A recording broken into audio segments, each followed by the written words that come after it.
Hello everybody, Ray Garner with Garner's Games here, doing my comic book review of X-Men number 8. Cranking these out pretty quickly, by the way. The books, I mean. This one is written by MacKay, and penciler is Ryan Stegman. Anyway, this is part 1 of the X-Men vs. X-Men series. And it's all built around the concept that the Beast has been captured and brought to Greymarken prison, which is basically the former Xavier School for Gifted Youngsters. Scott is notably unhappy about this. And despite the fact that in previous issues he's been encouraged by Rogue to take action, he has chose not to until such time as Beast is captured. We go in and find out that from Louisiana we have Jubilee. And what's this character's name again? She is a newer character. Becca Simon Penity? Yeah.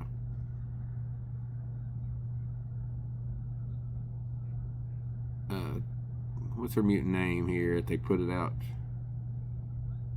Calico. Her and Jubilee are there. They see Beast.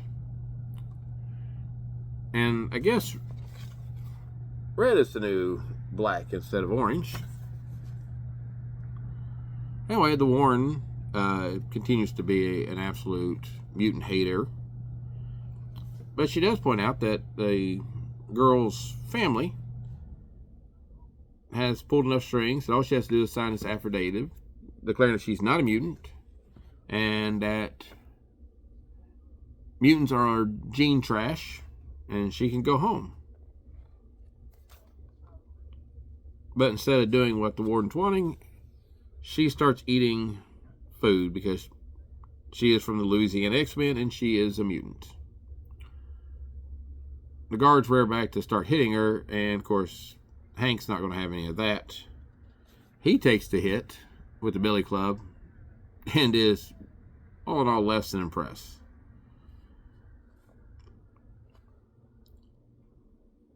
And the guards basically start beating him down. Actually, the one guard does. Now, it's always a problem with the X-Men because Hank is minor level super strong, super durable. So the idea with a guy with a billy club, even if Hank is just willing to stand there and take it, can be beaten down, is a little bit of a problem for my superhero mindset. Unless he's just selling it like a pro wrestler. Meanwhile, the X-Men show up in their ship, which I have to say, someone's a Captain Harlock fan. That's all I can say about that ship. It's the Captain Harlock influence. Scott has a pretty heavy tactical plan, which includes magic using the demons from Limbo to create a distraction. They bust in, and it's pointed out that the security system that they're using was kind of developed by Hank, so it's not going to really track them very well. But of course, regular eyeballs will work. The X-Men, of course, take down the guards like they're nothing. And I love the fact that we do have a nice view of Scott just blasting pretty much all of them.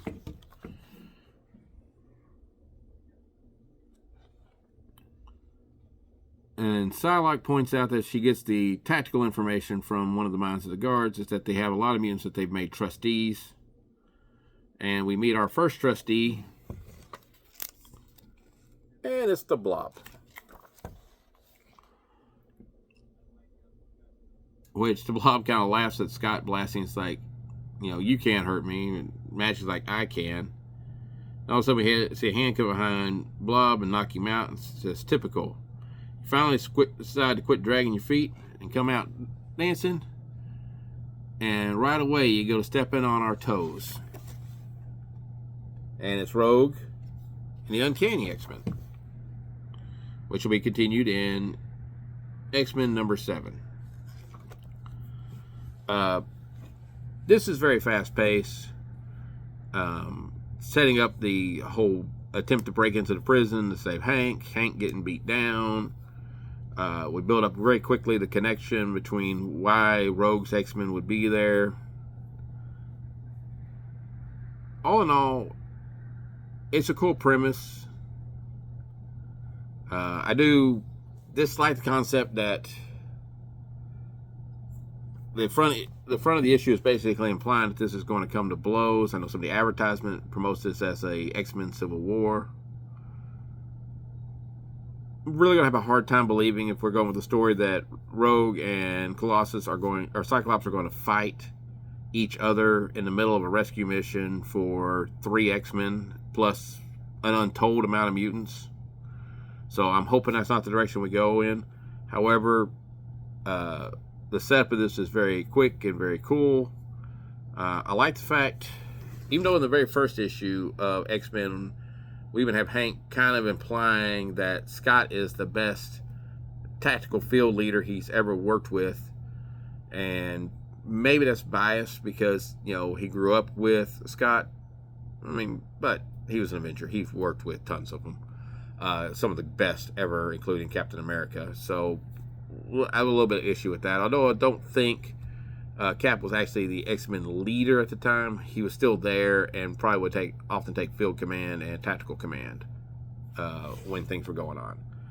But I like the setup of this story. It really excites me to kind of see the X-Men hopefully working together to, you know, maybe free Xavier and to free the mutants that are in this prison. I do think it's really early in the story to end this threat, so I think at best they're going to save their teammates and not rescue Xavier, because I think that's too quick in the story to pull that off. So I think the Warden's going to continue to be a major threat. It's going to be a big problem that's going to continue in all the X books over time. I don't know if it'll get to NYX, but it might. But this is a big story arc. It's a cool story arc, so please check it out and read it. Let me know what you think in the comments section. Like, share, and subscribe, and I'll see y'all next week.